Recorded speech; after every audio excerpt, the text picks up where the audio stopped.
അർജുനൻ ചോദിച്ചു, ആരാണ് സ്ഥിതപ്രജ്ഞൻ? സ്ഥിതപ്രജ്ഞൻ എങ്ങനെയാണ് ഇരിക്കുക, എങ്ങനെ നടക്കുക, എങ്ങനെ വ്യവഹരിക്കുക തുടങ്ങിയ കാര്യങ്ങളാണ് അർജുനൻ ഇന്നലെ ഭഗവാനോട് ചോദിച്ചത്. അപ്പോ ആരാണ് സ്ഥിതപ്രജ്ഞൻ? അതിനെക്കുറിച്ചാണ് ഭഗവാൻ ആദ്യം പറഞ്ഞത് അല്ല. അർജുനോട് പറഞ്ഞു, അർജുന, എപ്പോഴാണോ മനസ്സിലുള്ള ആഗ്രഹങ്ങളെ മുഴുവൻ പുറന്തള്ളാൻ സാധിക്കുന്നത്, ആ സമയത്ത് എന്ത് സംഭവിക്കും? ആത്മാവ് കൊണ്ട് ആത്മാവിൽ തന്നെ ആനന്ദം അനുഭവിക്കാൻ സാധിക്കും. അങ്ങനെ ആത്മാവ് കൊണ്ട് ആത്മാവിൽ തന്നെ ആനന്ദം അനുഭവിക്കുന്ന ആളാണ് സ്ഥിതപ്രജ്ഞൻ എന്നാണ് പറഞ്ഞത് അല്ലെ. അതാണ് ഇന്നലെ പറഞ്ഞു നിർത്തിയത്, അതാണ്. അപ്പൊ ഇനി പറയാൻ പോകുന്നത്, ഈ സ്ഥിതപ്രജ്ഞനായിരിക്കുന്ന ആളെ സംബന്ധിച്ച് ചുറ്റുപാടുമുള്ള ഈ ലൗകിക തലത്തില് ഉള്ള വിരുദ്ധങ്ങളായ പരിതസ്ഥിതികളൊന്നും തന്നെ ഒരു സ്ഥിതപ്രജ്ഞന്റെ ആ സ്വരൂപാനന്ദ അനുഭവത്തെ ഇളക്കുന്നില്ല എന്നാണ്. അപ്പൊ ചുറ്റുപാടും എന്തെല്ലാം സംഭവിച്ചു കഴിഞ്ഞാലും സ്ഥിതപ്രജ്ഞനായിട്ടിരിക്കുന്ന ഒരാള് അദ്ദേഹത്തിന്റെ സ്വയമേവയുള്ള ആനന്ദം, ആ അനുഭവം, അതിന് ഒരു മാറ്റവും സംഭവിക്കും. അതാണ് ഇനി പറയാനായിട്ട് പോകുന്നിടത്ത് 56-ാമത്തെ. സതീദേവി മാഡം കയറിയിട്ട് തോന്നുന്നു അല്ലെ? യെസ്, ഓക്കെ, ചൊല്ലിക്കോളൂ മാഡം, ചൊല്ലു. 56-ാമത്തെ ശ്ലോകം. അൺമ്യൂട്ട് ചെയ്യണം.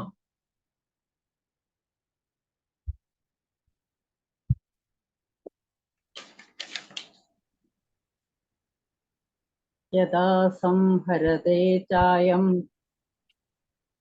അല്ല, 56-ാമത്തെ. ദുഃഖേഷനുദിഗ്നമന.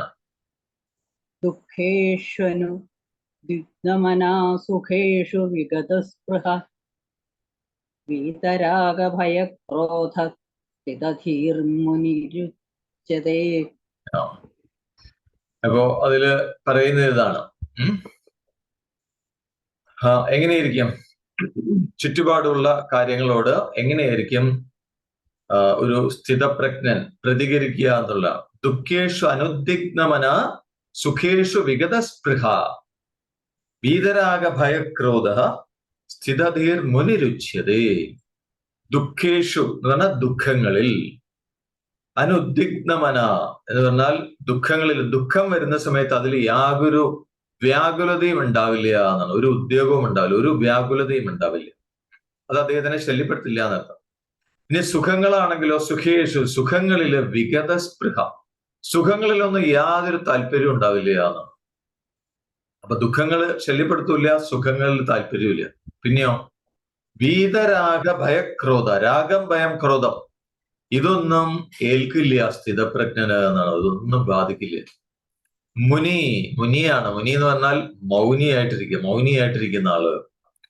സ്ഥിതധി ഉച്യതേ, അങ്ങനെയുള്ള ആളെയാണ് സ്ഥിതപ്രജ്ഞൻ എന്ന് പറയപ്പെടുന്നത് എന്നാണ്. അപ്പൊ ദുഃഖങ്ങളിൽ യാതൊരു പ്രശ്നവും തോന്നുന്നില്ല. ദുഃഖമുള്ള അനുഭവങ്ങൾ ഉണ്ടായാല്, ഇനി സുഖമുള്ള അനുഭവങ്ങളാണെങ്കിലോ അതിനോടൊട്ട് താല്പര്യമില്ല. രാഗമില്ല, ദ്വേഷമില്ല എന്നർത്ഥം. അതേപോലെ രാഗം, ഭയം, ക്രോധം ഇതൊന്നും ഏൽക്കാത്ത ആളാണ് സ്ഥിതപ്രജ്ഞൻ. മൗനിയായി വർത്തിക്കുന്ന ആളാണ്, അതാണ് സ്ഥിതപ്രജ്ഞൻ. അപ്പോ എന്താണ്, സമാധി ദശയില് ഒരു സ്ഥിതപ്രജ്ഞൻ അദ്ദേഹത്തിന്റെ ഉള്ളിലുള്ള അവസ്ഥ, ആന്തരികമായ അവസ്ഥയാണ് മുമ്പുണ്ടായിരുന്ന ശ്ലോകം 55-ാമത്തെ ശ്ലോകത്തിൽ പറഞ്ഞത് അല്ലെ. ആ ഉള്ളില് ആ അനുഭൂതി, ആത്മാനുഭൂതി എപ്പോഴും അനുഭവിച്ചു കൊണ്ടിരിക്കുന്ന ആളാണ് എന്ന് പറഞ്ഞു. അത് ഉള്ളിലുള്ള അനുഭവമാണ് കഴിഞ്ഞ പദ്യത്തിൽ, കഴിഞ്ഞ ശ്ലോകത്തിൽ വിവരിച്ചത്. അപ്പൊ ഇനി അർജുനൻ 2 ചോദ്യങ്ങൾ ചോദിച്ചല്ലോ. ഒന്ന്, അദ്ദേഹം എങ്ങനെയാണ് ഇരിക്കുക, സമാധി അവസ്ഥയിൽ ഇരിക്കുമ്പോ എങ്ങനെയാണ്, വ്യവഹാരത്തിൽ എങ്ങനെയാണ്, പുറമെ പണിയെടുക്കുമ്പോ എങ്ങനെയാണ്, രണ്ട് അവസ്ഥകളെ കുറിച്ച് ചോദിച്ചു.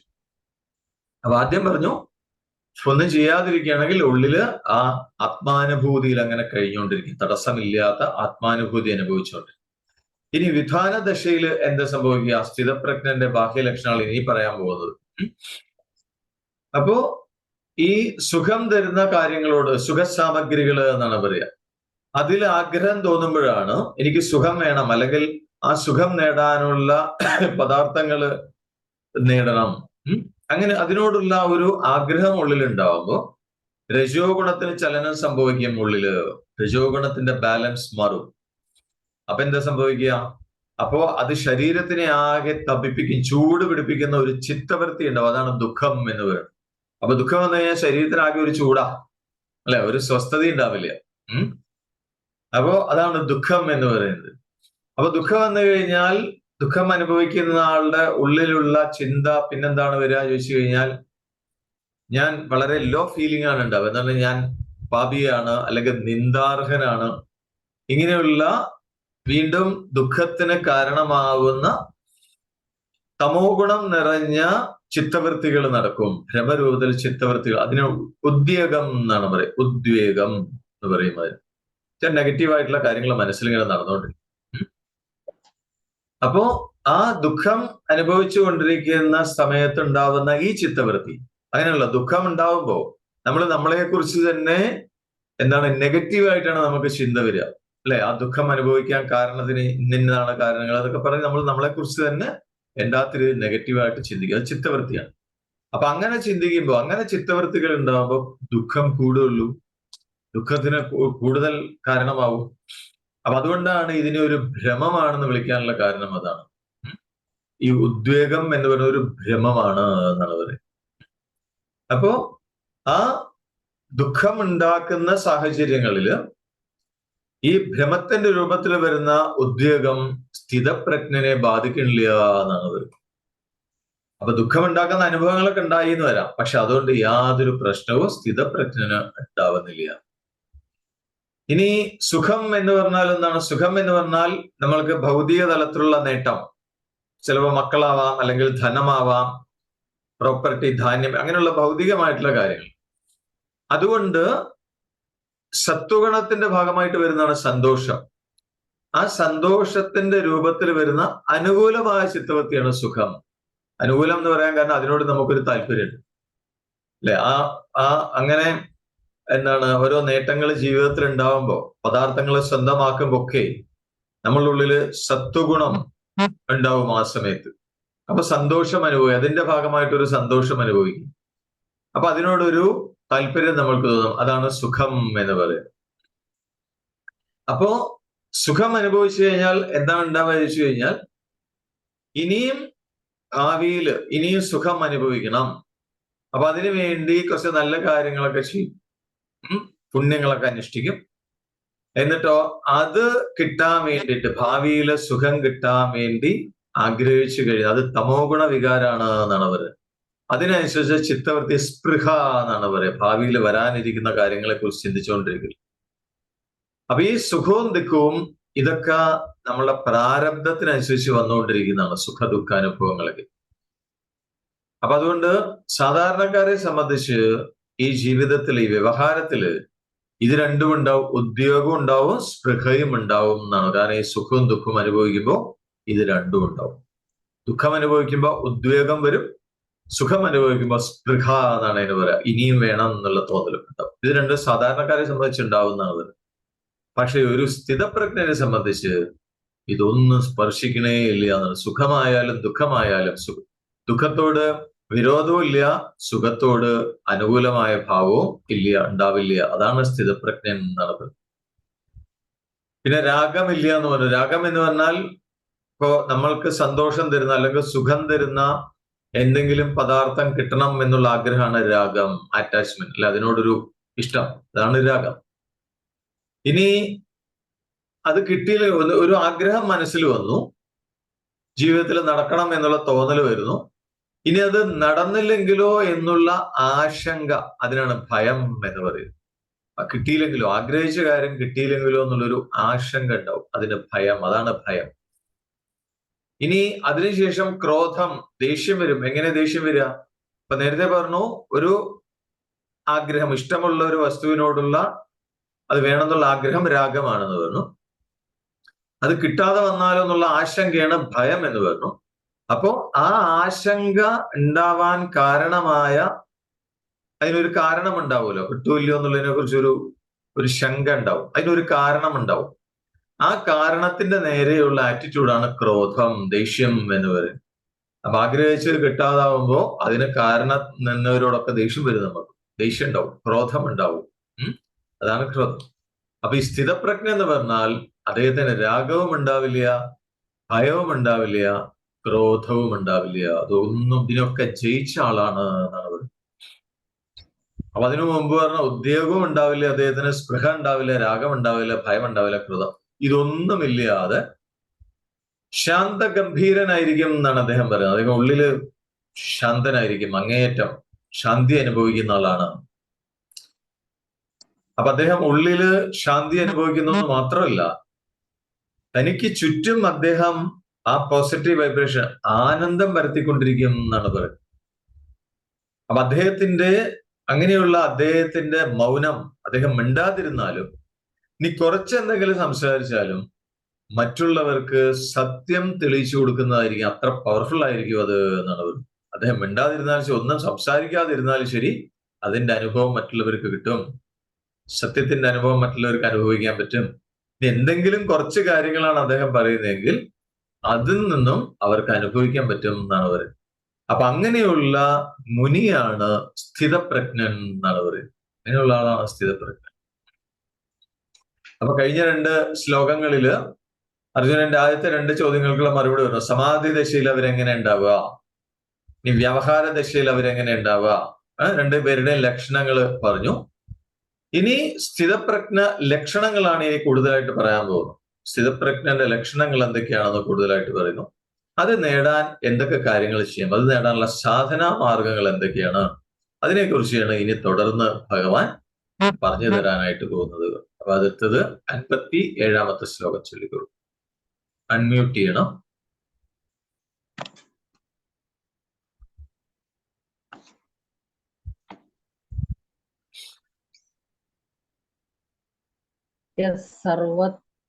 സർവത്രാനഭിസ്നേഹ തത്തൽ പ്രാപ്യ ശുഭാശുഭം നാഭിനന്ദതി ന ദ്വേഷ്ടി തസ്യ പ്രജ്ഞാ പ്രതിഷ്ഠിത.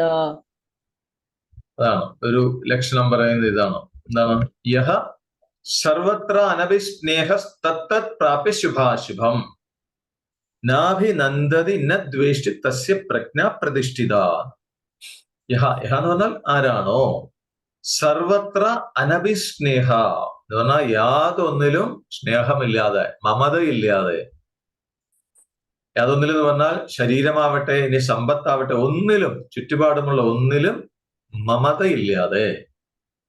പിന്നെയോ തത് ശുഭാശുഭം പ്രാപ്യ, അപ്പപ്പോ നല്ലതോ ചീത്തയോ വന്നു ചേരുമ്പോ, ശുഭമായതോ അശുഭമായതോ പ്രാപിക്കുമ്പോ, വന്നു ചേരുമ്പോ ന അഭിനന്ദതി, അതിൽ ശുഭമായ കാര്യങ്ങളെ അഭിനന്ദിക്കുന്നില്ല, ന ദ്വേഷ്ടി, അശുഭമായ കാര്യങ്ങളെ ദ്വേഷിക്കുന്നില്ല എന്നാണ്. അതാണ് സ്ഥിതപ്രജ്ഞന്റെ ലക്ഷണം. തസ്യ, അങ്ങനെയുള്ള ആളിന്റെ പ്രജ്ഞാപ്രതിഷ്ഠിത എന്ന് പറഞ്ഞാൽ ആ പ്രജ്ഞ, സത്യബോധം പ്രതിഷ്ഠിതം, സുസ്ഥിരമാണ് എന്നാണ് അതിൽ പറയുന്നത്. സ്ഥിതപ്രജ്ഞന്റെ ലക്ഷണം. അപ്പൊ ആരാണോ ശരീരം, സമ്പത്ത് തുടങ്ങിയ കാര്യങ്ങൾ ഒന്നിനോടും ഒരു മമതയുമില്ലാതെ, ഓരോരോ സമയത്ത് നല്ലതായതായാലും ചീത്തയായാലും ഓരോ കാര്യങ്ങൾ വന്നു ചേരുമ്പോൾ നല്ലതിനെ അഭിനന്ദിക്കുന്നുമില്ല, ഇനി ചീത്ത എന്ന് പറയുന്ന കാര്യങ്ങളോട് ദേഷ്യവും തോന്നുന്നില്ല. അപ്പൊ അങ്ങനെയുള്ള ആ വ്യക്തിയുടെ സത്യബോധം എന്ന് പറയുന്നത് സ്ഥിരമാണ്, സ്ഥിതപ്രജ്ഞത്വം അദ്ദേഹത്തിനുണ്ട് എന്നാണ് പറയുന്നത്. അപ്പൊ സർവത്ര അനഭിസ്നേഹ എന്ന് പറഞ്ഞാൽ, മമത എന്ന് പറഞ്ഞാൽ അത് ലൗകികമായ സ്നേഹമാണ് ഈ മമത എന്ന് പറയുന്നത്. അപ്പോ ആ സ്നേഹം, ലൗകികമായ സ്നേഹം കാരണം നമ്മൾക്ക് എന്തിനോടാണോ ഇഷ്ടം തോന്നുന്നത്, സ്നേഹം തോന്നുന്നത്, അത് ചിലപ്പോ വേറെ ഒരു പദാർത്ഥമാവാം, അല്ലെങ്കിൽ ആളുകളാവാം. അപ്പൊ ആ പദാർത്ഥമായാലും ആ വസ്തുവായാലും ആ വ്യക്തിയായാലും അവർക്ക് വന്നു ചേരുന്ന കുഴപ്പങ്ങള്, ഇപ്പൊ വസ്തുവിനാണെങ്കിൽ അത് നശിച്ചു പോവുക, ആളുകൾക്കാണെങ്കിൽ എന്തെങ്കിലും പ്രശ്നം വരിക, അതല്ലെങ്കിൽ അതിന് അഭിവൃദ്ധി ഉണ്ടാവുക, അത് തനിക്ക് വന്നു ചേരുന്നതായിട്ട് കരുതാനിടയാവും എന്നാണ് പറയുന്നത്. മറ്റുള്ളവർക്ക് പറ്റുന്ന നല്ലതും ചീത്തയൊക്കെ തനിക്ക് തൻ്റെതായിട്ട് കണക്കാക്കാം. അത് മമത കൊണ്ടാണ് അത് വരുന്നത് എന്നാണ് പറയുന്നത്. അർജുനന് അതാണ് സംഭവിച്ചത്. ആ മമതയാണ് അർജുനനെ തളർത്തിയത്. നേരെ മറിച്ച് സ്ഥിതപ്രജ്ഞനാണെങ്കിലോ, സ്ഥിതപ്രജ്ഞൻ എന്ന് പറഞ്ഞു കഴിഞ്ഞാൽ എന്താണ്, ഒന്നിലും അങ്ങനെയുള്ള തന്റെ ശരീരത്തിനോടടക്കം അങ്ങനെയൊരു മമത ഉണ്ടാവില്ല എന്നാണ് പറയുന്നത്. അങ്ങനെ ഒരു സ്നേഹം, ലൗകികമായിട്ടുള്ള സ്നേഹം ഉണ്ടാവില്ല. ലൗകികമായിട്ടുള്ള സ്നേഹത്തെയാണ് മമത എന്ന് പറയുന്നത്. അത് സ്ഥിതപ്രജ്ഞയെ സംബന്ധിച്ച് അങ്ങനെ ഒന്നും സംഭവിക്കുക തന്റെ ശരീരത്തോടും ഇല്ല, വേറെ ഒന്നിനോടും അങ്ങനെ ഒരു മമത ഉണ്ടാവില്ല എന്നാണ് പറയുന്നത്. അപ്പൊ ഈ ശുഭവിഷയമോ അശുഭ വിഷയമോ എന്ന് പറഞ്ഞു അല്ലെ. എന്തൊക്കെയാണ് ശുഭവിഷയം എന്ന് ചോദിച്ചു കഴിഞ്ഞാൽ നമ്മൾക്കറിയാലോ, നമ്മുടെ കുടുംബക്കാര്, അതൊക്കെ നമ്മൾക്ക് സുഖം തോന്നുന്നതാണ്. ഭാര്യ, മക്കള്, തുടങ്ങിയ കാര്യങ്ങൾ, അതൊക്കെയാണ് ശുഭവിഷയങ്ങൾ. അതൊക്കെ സുഖവിഷയമാണെന്ന് പറയാം. അങ്ങനെയുള്ള സുഖവിഷയങ്ങളെ അതിന്റെ നല്ല വശങ്ങൾ വർണ്ണിച്ചുകൊണ്ടിരിക്കുക, അതാണ് അഭിനന്ദനം എന്ന് പറഞ്ഞാൽ. അതാണ്. അപ്പൊ ഇത് അല്ലെ, നമ്മളെ വീട്ടുകാരെ കുറിച്ച്, ഭാര്യയെ കുറിച്ച്, മക്കളെ കുറിച്ച് ഒക്കെ നമ്മളിങ്ങനെ മറ്റുള്ളവർ പറയാറുണ്ട് അല്ലെ, അവരുടെ ഗുണഗണങ്ങളൊക്കെ നമ്മൾ മറ്റുള്ളവർ വർണ്ണിക്കാറുണ്ട്. പക്ഷെ ഇതൊരു തമോ ഗുണ പ്രവൃത്തിയാണ് എന്നാണ് പറയുന്നത്. എന്താ കാര്യം, നമ്മളുടെ നമുക്ക് മമതയോടുള്ള കാര്യങ്ങള്, ഏതിനോടൊക്കെയാണ് നമ്മൾക്ക് മമതയുള്ളത് അതിനെക്കുറിച്ച് മറ്റുള്ളവരോട് വർണ്ണിക്കാറുണ്ടല്ലോ നമ്മള് അല്ലെ. പ്രത്യേകിച്ചും പ്രായമാകുമ്പോഴാണ് അത് ഉണ്ടാവുക. പേരക്കുട്ടികളെ കുറിച്ച് നമ്മൾ ഇങ്ങനെ പറയാറുണ്ട്. പേരക്കുട്ടികൾ ഒരുപാട് ഇങ്ങനെ വർണ്ണിക്കാറുണ്ട്. അത് നമ്മളെ സംബന്ധിച്ച് ഒരു സുഖമാണ്. അപ്പൊ അങ്ങനെ ആ നല്ല കാര്യങ്ങളിനെ മറ്റുള്ളവരോട് പറയുമ്പോൾ യഥാർത്ഥത്തിൽ അതൊരു തമോ ഗുണത്തിലെ പ്രവൃത്തിയാണ്. എന്താ കാരണം അറിയാമോ? ഇത് മറ്റുള്ളവർക്ക് ഇങ്ങനെ കേൾക്കുമ്പോൾ അവർക്ക് ബുദ്ധിമുട്ടുണ്ടാവുന്നുണ്ട്. യഥാർത്ഥത്തിൽ കേൾക്കുന്ന ആളുകൾക്ക് ബുദ്ധിമുട്ടുണ്ടാവട്ടെ, മനസ്സിലാവുന്നുണ്ടാവും. ഇനി വല്ലാതെ നമ്മൾ പറയുമ്പോൾ ആലോചിക്കുക, ശ്രദ്ധിക്കുക. നമുക്ക് സുഖമാണ് പറയാൻ, അല്ല ഇങ്ങനെ നിരന്തരമായിട്ട് ഇങ്ങനെ നമ്മളുടെ കാര്യങ്ങൾ ഇങ്ങനെ പറഞ്ഞുകൊണ്ടിരിക്കുക നമ്മൾക്ക് സുഖമായിരിക്കും. പക്ഷെ കേൾക്കുന്നവർക്ക് അത്ര സുഖം ഉണ്ടാവില്ല. അപ്പൊ അതുകൊണ്ട് ഇതൊരു തമോ ഗുണ പ്രവൃത്തിയാണ് എന്നാണ് പറയുന്നത്. അതേപോലെ ഇനി മറ്റുള്ളവർക്ക് ഉണ്ടാകുന്ന നല്ല കാര്യങ്ങള്, ഇപ്പൊ മറ്റുള്ളവരുടെ അറിവ്, പാണ്ഡിത്യം, അല്ലെങ്കിൽ അവരുടെ പ്രോഗ്രസ്, അവരുടെ ജീവിതത്തിൽ ഉണ്ടാകുന്ന സൗഭാഗ്യങ്ങള്, ഇത്തരം കാര്യങ്ങള് നമ്മളുടെ ഉള്ളിൽ എന്താ ഉണ്ടാക്കുക? സ്വാഭാവികമായിട്ടും അസൂയ ഉണ്ടാക്കും, അല്ലെ അങ്ങനെയുള്ള ദോഷങ്ങൾ ഉണ്ടാക്കും. അത് നമ്മൾക്ക് ദുഃഖത്തിന് കാരണമാവും. ഇതാണ് അശുഭ വിഷയങ്ങള് എന്ന് പറയും. അപ്പൊ മറ്റുള്ളവരുടെ കാര്യങ്ങള് ഇതൊക്കെ ലൗകിക തലത്തിലാണ് പറയുന്നത്, അത് അശുഭ വിഷയങ്ങൾ. അപ്പൊ അതില് ദോഷത്തെ കുറിച്ചാണ് നമ്മൾ പറയുക. അപ്പൊ മറ്റുള്ളവരുടെ ഇങ്ങനെയുള്ള നല്ല കാര്യങ്ങളുണ്ട്, നമ്മൾ അവന്റെ ദോഷങ്ങൾ നമ്മൾ വർണ്ണിക്കും മറ്റുള്ളവരോട് കൂടി അല്ലെ. അപ്പൊ അതാണ് ദ്വേഷം എന്ന് പറയുന്നത്. ദ്വേഷം. അപ്പൊ ഇതും തമോ ഗുണത്തിന്റെ പ്രവൃത്തിയാണ്. അപ്പൊ മറ്റുള്ളവരില് ഇവിടെ അസൂയ തോന്നിയിട്ട് അവരെ കുറിച്ച് ദോഷം പറയുന്നത് തമോ ഗുണത്തിന്റെ പ്രവൃത്തിയാണ്. ഇനി നമുക്ക് മമതയുള്ള, നമുക്ക് ഇഷ്ടമുള്ള ആളുകളെ കുറിച്ചോ അല്ലെങ്കിൽ നമ്മളെ വീട്ടുകാരെ കുറിച്ചോ നമ്മൾ നല്ല കാര്യങ്ങൾ, അവരുടെ ഗുണങ്ങൾ മറ്റുള്ളവരോട് പറയുന്നത് അതും തമോ ഗുണത്തിന്റെ പ്രവൃത്തിയാണ്. അപ്പോ ഇത് എന്താണ്, മറ്റുള്ളവർക്ക് പ്രോബ്ലം ഉണ്ടാക്കുന്നുണ്ട് എന്നാണ് പറയുന്നത്. അപ്പൊ ഇതും തമോ ഗുണ പ്രവൃത്തിയാണ്. അപ്പൊ മറ്റുള്ളവരെ നമ്മൾ നിന്ദിക്കുമ്പോൾ എന്താ സംഭവിക്കുന്നത്? യഥാർത്ഥത്തിൽ മറ്റുള്ളവരെ നിന്ദിക്കുമ്പോൾ യഥാർത്ഥത്തിൽ അത് നിന്ദിക്കുന്ന ആൾക്കാണ് ദോഷം സംഭവിക്കുന്നത്. തനിക്ക് തന്നെയാണ് അതുകൊണ്ടുള്ള ദോഷം ഉണ്ടാവും. അല്ലെ, അഡ്വാൻസ് കോഴ്സിൽ നമ്മൾ ആ പ്രോസസ്സ് ചെയ്യുന്നുണ്ട്. അതിനെക്കുറിച്ച് നമ്മൾ എക്സ്പ്ലെയിൻ ചെയ്യാറുണ്ട്, ഗുരുജി എക്സ്പ്ലെയിൻ ചെയ്തു. അപ്പൊ മറ്റുള്ളവരെ നമ്മൾ നിന്ദിക്കുന്ന സമയത്ത് അതിന്റെ ദോഷം നമ്മൾക്ക് തന്നെയാണ് യഥാർത്ഥത്തില്. അപ്പൊ സ്ഥിതപ്രജ്ഞൻ എന്ന് പറഞ്ഞാൽ ഒന്നിനോടും അദ്ദേഹത്തിന് മമതയില്ല. ചുറ്റുപാടുമുള്ള ഒന്ന്, സ്വന്തം ശരീരമടക്കം ഒന്നിനോടും അദ്ദേഹത്തിന് ഒരു മമതയില്ല. സർവത്ര അനഭിസ്നേഹൻ ആണ് സ്ഥിതപ്രജ്ഞൻ. അപ്പൊ അങ്ങനെയുള്ള സ്ഥിതപ്രജ്ഞന് ഇങ്ങനെയുള്ള അഭിനന്ദനവും ഇല്ല, ഗുണവിവരിക്കലും ഇല്ല, ദ്വേഷനിന്ദയും ഇല്ല, നിന്ദിക്കലും ഇല്ല എന്നാണ്. ഒന്നും ഇങ്ങനെയുള്ളവരിൽ കാണില്ല, അവരത് ചെയ്യില്ല എന്നാണ് പറയുന്നത്. അപ്പൊ ഇനി തുടർന്ന് പറയുന്നത് ഇതാണ്. അപ്പൊ സ്ഥിതപ്രജ്ഞതയിലേക്ക് നമ്മളെ കൊണ്ടു ചെല്ലുന്നത് എങ്ങനെയാണ്? നമുക്ക് സ്ഥിതപ്രജ്ഞത്വം കിട്ടാന്ന് ചോദിച്ചു കഴിഞ്ഞാൽ പൂർണ്ണമായും ഇന്ദ്രിയങ്ങളെ കൺട്രോൾ ചെയ്യുമ്പോൾ ഇന്ദ്രിയ നിഗ്രഹത്തിലൂടെയാണ് അത് കിട്ടുക എന്നാണ്. പൂർണ്ണമായും ഇന്ദ്രിയ നിഗ്രഹത്തിലൂടെയാണ് ഈ സ്ഥിതപ്രജ്ഞത്വം എന്ന് പറയുന്ന അവസ്ഥയിലേക്ക് നമ്മളെ നയിക്കുന്നത്. അപ്പൊ ഈ ഒരു സാധനാ മാർഗത്തെയാണ് ഇനി അടുത്തത് പറയാനായിട്ട് പോകുന്നത്. അപ്പൊ ആ സാധനാ മാർഗം എന്താന്നുള്ളത് പറയണു. എന്നിട്ട് ആരാണോ ഇന്ദ്രിയങ്ങളെ പൂർണ്ണമായിട്ടും വിഷയങ്ങളിൽ നിന്ന് പിൻവലിച്ചിരിക്കുന്നത്, അങ്ങനെയുള്ള ആളുടെ പ്രജ്ഞ പ്രതിഷ്ഠിത ആണ് എന്നാണ് പറയുന്നത്. പറഞ്ഞാൽ സ്ഥിരതയുള്ളതാണ് എന്നാണ് അടുത്ത ശ്ലോകത്തിൽ പറയാനായിട്ട് പോകുന്നത്. അതാണ്. അപ്പോ അടുത്ത ശ്ലോകം ചൊല്ലിക്കുള്ള 58-ാമത്തെ ശ്ലോകം. യഥാ സംഹരതേ ചായം കൂർമോങ്കാനീവ സർവശ ഇന്ദ്രിയാണിന്ദ്രിയാർത്ഥേഭ്യ തസ്യ പ്രജ്ഞാ പ്രതിഷ്ഠിത. ഇതാണ്. യഥാ സംഹരതേ ചായം കൂർമോങ്കാനീവ സർവശഃ ഇന്ദ്രിയാണി ഇന്ദ്രിയാർത്ഥേഭ്യസ്തസ്യ പ്രജ്ഞാ പ്രതിഷ്ഠിത. യഥാ അയം എന്ന് പറഞ്ഞാൽ ഈ ജ്ഞാനി, യഥാ എപ്പോഴാണോ കൂർമ അങ്കാനിവ, കൂർമ്മം എന്ന് പറഞ്ഞാൽ ആമ, ആമ അവയവങ്ങളെ എന്ന പോലെ ഇന്ദ്രിയാണി ഇന്ദ്രിയങ്ങളെ സർവശ ഇന്ദ്രിയാർത്ഥേഭ്യ എന്നാൽ സമ്പൂർണമായിട്ട് ഇന്ദ്രിയ വിഷയങ്ങളിൽ നിന്ന് സംഹരത എന്ന് പറഞ്ഞാൽ പിൻവലിക്കുന്നത്. അപ്പൊ എന്താ സംഭവിക്കുക? തസ്യ പ്രജ്ഞ പ്രതിഷ്ഠിത, അവന്റെ സത്യബോധം സ്ഥിരമായി ഭവിക്കുന്നു. അല്ലെ? ആമ എങ്ങനെയാണ് മുന്നിലൊരു അപകടം കാണുമ്പോൾ ആമ തന്റെ അവയവങ്ങളെ മുഴുവൻ, തലയും കാലുകളും എല്ലാം ഉള്ളിലേക്ക് വലിക്കും. അപ്പൊ മുന്നിലൊരു അപകടം കണ്ടു കഴിഞ്ഞാൽ ഇതിനെ മുഴുവൻ ഉള്ളിലേക്ക് വലിക്കും. അത് സെൽഫ് പ്രൊട്ടക്ഷൻ ആണ്. അപ്പൊ അതേപോലെ ഒരു ജ്ഞാനി തന്റെ ഇന്ദ്രിയങ്ങളെ മുഴുവൻ ഇന്ദ്രിയ വിഷയങ്ങളിൽ നിന്നും പിൻവലിക്കുന്നു. അപ്പൊ എപ്പോഴാണോ ഒരു ജ്ഞാനി അങ്ങനെ ഇന്ദ്രിയങ്ങളെ ഇന്ദ്രിയ വിഷയങ്ങളിൽ നിന്ന് പിൻവലിക്കുന്നത്, ആ സമയത്ത് അദ്ദേഹത്തിന്റെ സത്യബോധം സ്ഥിരമായി ഭവിക്കുന്നു എന്നാണ് അർത്ഥം. എന്ന് പറഞ്ഞാൽ ഇന്ദ്രിയങ്ങളിലേക്ക് പോകുമ്പോ എന്താണ്? ചാഞ്ചാട്ടം ഉണ്ടാവും. അപ്പൊ ഇന്ദ്രിയങ്ങളിൽ നിന്ന് പിൻവലിച്ചു കഴിഞ്ഞാൽ അത് സ്ഥിരമായിരിക്കും എന്നാണ് പറയുന്നത്. സുസ്ഥിരത സംഭവിക്കും എന്നാണ് പറയുന്നത്. അപ്പൊ ഇവിടെ അതാ പറയണം. അപ്പൊ സ്ഥിതപ്രജ്ഞത്വത്തിന്റെ വേറൊരു ലക്ഷണം, അല്ലെങ്കിൽ ജ്ഞാനനിഷ്ഠ എന്ന് പറയുന്നതിന്റെ വേറൊരു ലക്ഷണമാണ് പൂർണ്ണമായിട്ടുള്ള ഇന്ദ്രിയ നിഗ്രഹം എന്ന് പറയും. ഇന്ദ്രിയങ്ങളെ പൂർണ്ണമായിട്ടും കൺട്രോൾ ചെയ്യും. ഇപ്പോ എന്താണ്? ആത്മാനുഭവം ഉണ്ടായെന്ന് വരിക, പ്രത്യക്ഷമായിട്ട് ആത്മാനുഭവം ഉണ്ടായാലും ജീവൻ മുക്തി സംഭവിച്ചോളണം ഇല്ല എന്നാണ് പറയുന്നത്. ആത്മാനുഭൂതി ഉണ്ടാവാം, ആത്മാനുഭവം ഉണ്ടായിട്ടുണ്ടാവാം, പക്ഷെ അതുണ്ടായ ആ വ്യക്തിക്ക് ജീവൻ മുക്തി ഉണ്ടായിക്കൊള്ളണമെന്നില്ല. എന്താ കാരണം? അതിന് കാരണം പറയുന്നുണ്ട്. കാരണം ഇത് ആത്മാനുഭവം ഉണ്ടാവുമ്പോ അല്ലെങ്കിൽ ജ്ഞാനാനുഭവം ഉണ്ടാവുമ്പോ വിദേഹമുക്തി സാധിക്കും. വിദേഹമുക്തി എന്ന് പറഞ്ഞാൽ മരണപ്പെടുമ്പോൾ, ശരീരത്തിൽ നിന്ന് വിട്ടുപോകുമ്പോൾ മോക്ഷം സംഭവിക്കും. അതിന് സംശയമില്ല എന്നാണ് ആത്മാനുഭവം ഉണ്ടായിക്കഴിഞ്ഞാൽ. ശ്രദ്ധിച്ചു കേൾക്കണം. എല്ലാവരും ഉണ്ട് അവിടെ? എല്ലാവരുണ്ടല്ലോ അല്ലെ? ആത്മാനുഭവം ഉണ്ടായിക്കഴിഞ്ഞാൽ മോക്ഷം സാധിക്കും. വിദേഹമുക്തി, ശരീരത്തിൽ നിന്ന് പുറത്തു കിടന്ന ശേഷം മോക്ഷം സംഭവിക്കും. അതിന് യാതൊരു സംശയമില്ല എന്നാണ്.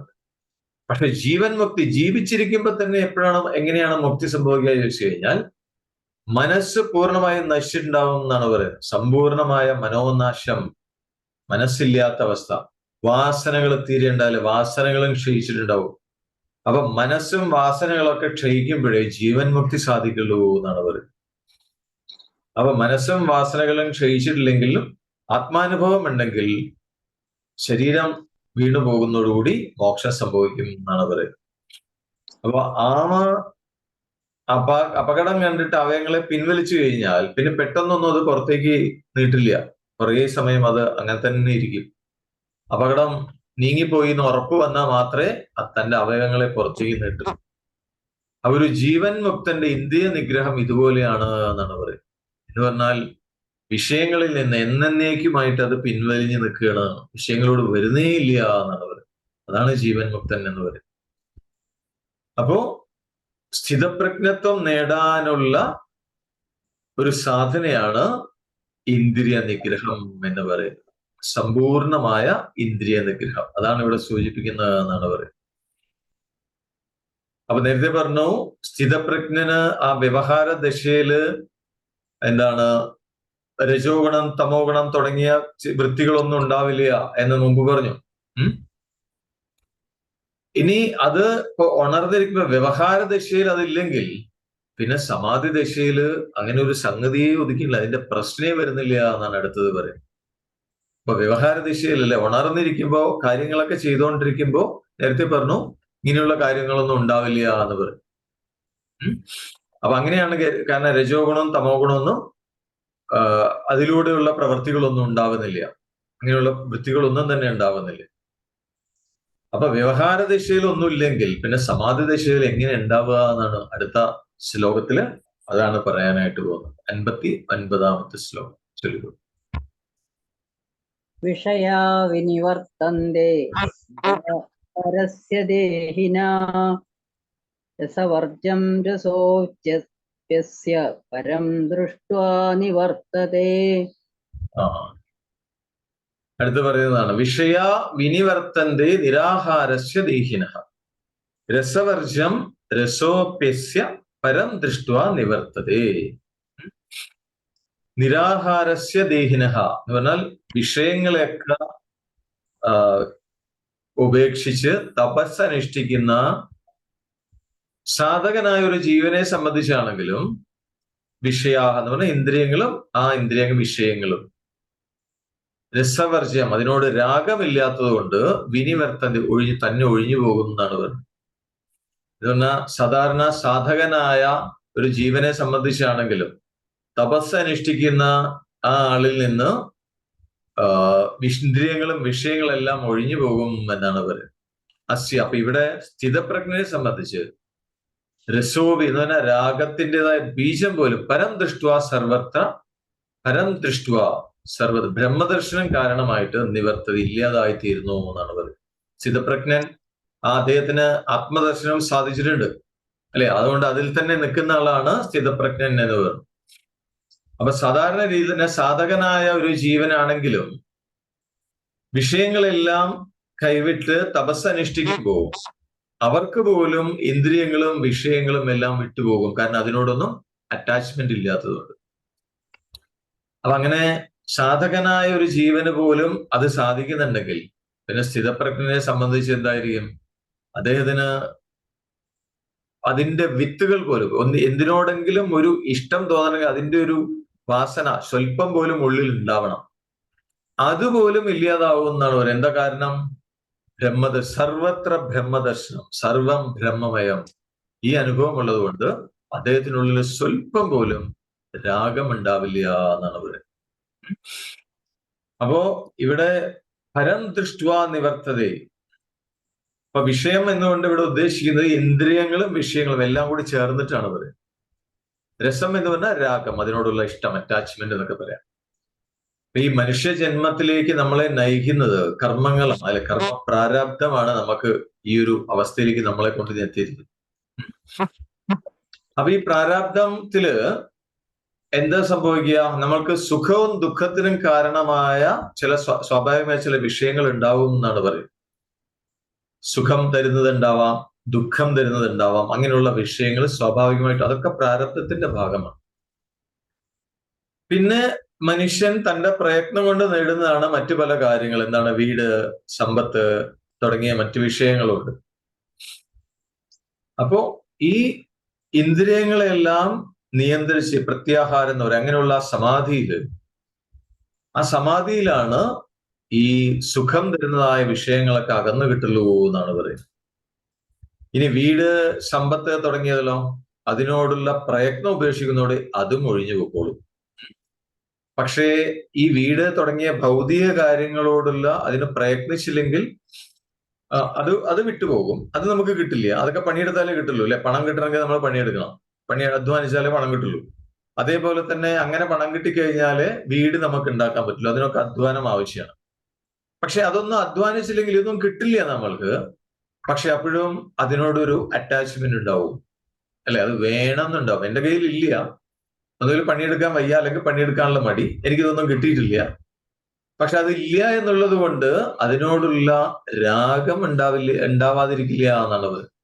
അപ്പൊ അതിനോടൊരു അറ്റാച്ച്മെന്റ് ഉണ്ടാവും. അതിനെന്താ കാരണം ചോദിച്ചു കഴിഞ്ഞാൽ അവിദ്യ, ജ്ഞാനമില്ലാത്തതുകൊണ്ട്. എന്ന് പറഞ്ഞാൽ എന്താണ് ജ്ഞാനം? വസ്തു എന്താണ്, സത്യം എന്താണെന്നുള്ള തിരിച്ചറിവില്ലാത്തതുകൊണ്ടാണ് മറ്റു പലതിനോടും അറ്റാച്ച്മെന്റ് വരുന്നത്. മനസ്സിലായോ? അപ്പൊ വസ്തുബോധം ഇല്ലാത്തതുകൊണ്ടാണ്. അപ്പൊ സ്ഥിതപ്രജ്ഞ എന്ന് പറഞ്ഞാൽ എന്താണ്? എല്ലായിടത്തും എല്ലാറ്റിലും ആ പരമാത്മ വസ്തുവിനെയാണ് കണ്ടുകൊണ്ടിരിക്കുന്നത്. സർവം ബ്രഹ്മമയം, ആ ആനന്ദാവസ്ഥയിലാണ് അദ്ദേഹം ഇരിക്കുന്നത്, സ്ഥിതപ്രജ്ഞൻ. കാരണം എല്ലായിടത്തും പരമാത്മാവിനെയാണ് കാണുന്നത്, ആ ബ്രഹ്മത്തെ, സർവം ബ്രഹ്മമയം, ആ അനുഭവത്തിലാണ് അദ്ദേഹം ഇരിക്കുന്നത്, ആ അനുഭൂതിയിലാണ് അദ്ദേഹം ഇരിക്കുന്നത്. അപ്പൊ അങ്ങനെയുള്ള സ്ഥിതപ്രജ്ഞയെ സംബന്ധിച്ച് അവിദ്യ തീരെ ഉണ്ടാവില്ല എന്നുള്ളത്. അത് രാഗം ഉണ്ടാക്കാൻ കാരണമായ, രാഗത്തിന്റെ വിത്ത് ഉണ്ടാക്കാൻ കാരണമായ അവിദ്യ പൂർണ്ണമായും വിട്ടൊഴിഞ്ഞു പോകും എന്നാണ് പറയുന്നത്. അപ്പോ ഉണർന്നിരിക്കുമ്പോ വ്യവഹാര ദിശയിൽ തന്നെ സ്ഥിതപ്രജ്ഞന് ഈ ഇഗ്നോറൻസിൽ നിന്ന് ഫ്രീ ആണെങ്കിൽ, അവിദ്യയിൽ നിന്ന് മുക്തനാണെങ്കിൽ, പിന്നെ സമാധി അവസ്ഥയിലെ കഥ പറയാനുണ്ടോ എന്നാണ് ചോദിക്കുന്നത്. അല്ലെ? നമ്മളെ സംബന്ധിച്ചൊക്കെ പറഞ്ഞാൽ ഒന്ന് കണ്ണ് തുറന്നാൽ മതി, പിന്നെ പലതിനോടും രാഗം അല്ലെങ്കിൽ ദ്വേഷം ഇതിങ്ങനെ നിറയെ വന്നുകൊണ്ടേയിരിക്കും. പക്ഷെ അങ്ങനെ ഉണർന്നിരിക്കുന്ന അവസ്ഥയിൽ പോലും സ്ഥിതപ്രജ്ഞന് ഇതൊന്നും ഉണ്ടാവുന്നില്ല എന്നാണ് പറയുന്നത്. അപ്പോ എന്താണ് പൂർണ്ണമായിട്ടുള്ള ഇന്ദ്രിയ നിഗ്രഹം അല്ലെങ്കിൽ പൂർണ്ണമായിട്ടുള്ള വിഷയങ്ങളിൽ നിന്ന് നിവർത്തിച്ചു വരിക, അതത്ര എളുപ്പമാണെന്ന് കരുതാൻ പറ്റില്ല എന്നാണ് ഭഗവാൻ അടുത്ത ശ്ലോകത്തിൽ പറയുന്നത്. അത് നമുക്ക് നാളെ നോക്കാം. നാളെ നമുക്ക് ആ ഭാഗങ്ങൾ നമ്മൾ നാളെ ചർച്ച ചെയ്യും. Okay, right. കണ്ണുകൾ അടച്ചു വയ്ക്കൂ. Close your eyes. കണ്ണുകൾ അടഞ്ഞിരിക്കട്ടെ. നട്ടെല്ല് നിവർന്നിരിക്കുന്നു. കൈകൾ മടിമേൽ മലർത്തി വെക്കാം.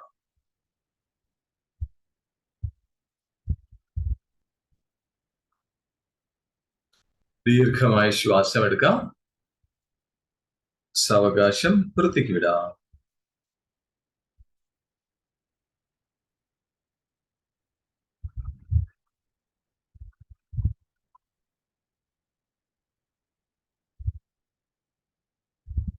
തന്നിൽ തന്നെ വിശ്രമിക്കൂ. ബി വിത്ത് യുവർസെൽഫ്.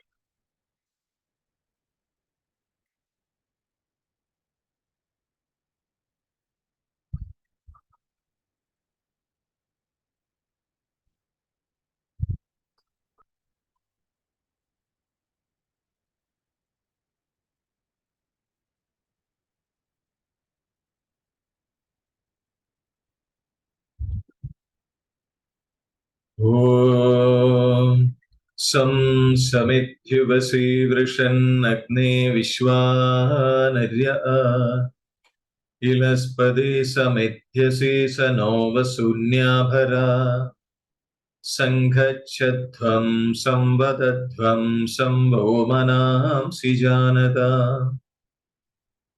ദേവാഭാഗം യഥാ പൂർവേ സഞ്ജാനാന ഉപാസത്തെ സമാനോ മന്ത്രസ്സമിതി സമാനീ സമാനം മനഃസഹ ചിത്തമേഷ സമാനം മന്ത്രമഭിമന്ത്ര ഏവ സമാനേന വോഹവിഷാ ജുഹോമി സമാനീവ ആഗൂദിഃ സമാനാ ഹൃദയാനി വഹ സമാനമസ്തു മനോ യഥാ വസ്തു സഹാസതി നമോ ബ്രഹ്മണേ നമോ അസ്ത്വഗ്നയേ നമഃ പൃഥവ്യേ നമഃ ഓഷധിഭ്യഃ നമോ വാചി നമോ വാചസ്പതയേ നമോ വിഷ്ണവേ ബൃഹദേ കരോമി. ഓം ശാന്തി ശാന്തി ശാന്തി.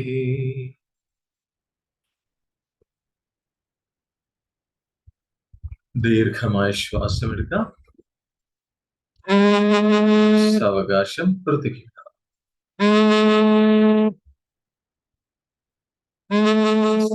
ശരീരത്തിലേക്കും ചുറ്റുപാടുകളിലേക്കും ശ്രദ്ധ കൊണ്ടുവന്നുകൊണ്ട്